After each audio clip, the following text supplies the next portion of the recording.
चलिए स्टार्ट करें। ये आपका प्रोजेक्ट है प्लांट ग्रो का। ये किस तरीके से हमने 3 पार्ट्स में डिवाइड किया हुआ है, क्योंकि जैसे क्रॉप्स रहती हैं तो अलग अलग क्रॉप्स के लिए अलग अलग जो हमारा फास्फोरस, नाइट्रोजन और पोटेशियम की वैल्यू चाहिए रहती है, फर्टिलिटी। तो अलग अलग सेंसर्स हमने यहाँ पे यूज किए हुए हैं। देखिए यहाँ पे 3 एनपी के सेंसर्स हमने यूज किए हुए हैं। 3 हमने यहाँ पे जो हमारे सॉइल सेंसर यूज किए हुए हैं इस तरीके से, एक यहाँ पे है, दूसरा यहाँ पे है और तीसरा वहां पे है। और 3 हमने पंप यूज करे हुए हैं अलग अलग सॉइल के लिए, अलग अलग क्रॉप के लिए, अलग अलग पानी इसमें सुविधा प्रोवाइड करने के लिए। तो अब देखिए ये वर्क किस तरीके से करता है।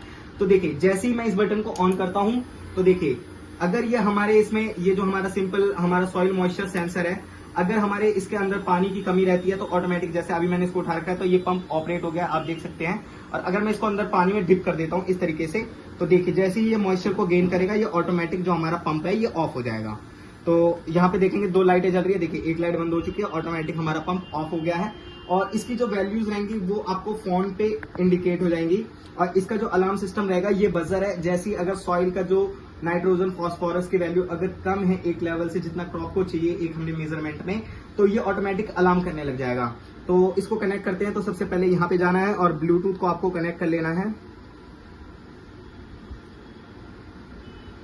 सिंपली इसके ब्लूटूथ को कनेक्ट कर देते हैं। देखिए जैसे हमने ब्लूटूथ को कनेक्ट करा यहाँ पे वैल्यूज हमें शो होने लग गई हैं।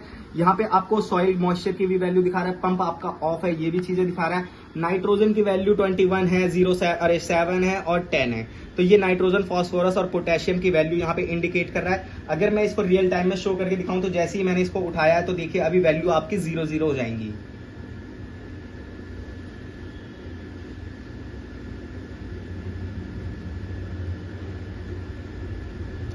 तो देखिए वैल्यू 0 होने लग गई है।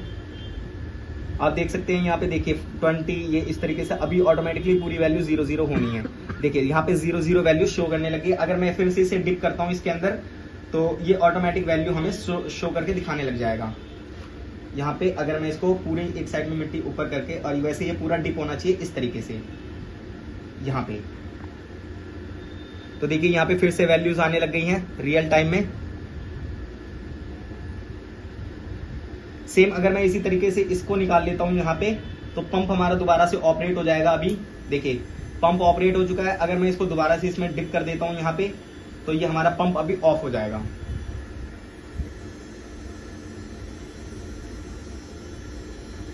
देखिए पंप हमारा ऑफ हो चुका है। इस तरीके से ये प्रोजेक्ट वर्क करता है। देखिए अभी हमारे सॉइल की फर्टिलिटी कम है। अगर मैं देखिए इस बजर को लगाता हूँ, ये एक्चुअली में इसीलिए नहीं लगाया हमने क्योंकि फिर डिस्टर्बेंस होता है ये आवाज के लिए, और इसको प्रॉपर ये लग जाएगा इसमें इस तरीके से। तो देखिए अभी इसमें फर्टिलाइजर्स डालने की जरूरत है, एक मैक्सिमम मतलब एक जो मिनिमम लेवल होता है उसमें डालने की जरूरत है, इसीलिए ये अलार्म क्रिएट कर रहा है। जैसे ही एक अप्रॉक्स उस पर आ जाएगा तो ये वैल्यू जैसे तो हमारा जो बजर है वो इंडिकेट करना बंद कर देगा। यहाँ पे आप अलार्म की आवाज सुन सकते हैं ये इस तरीके से।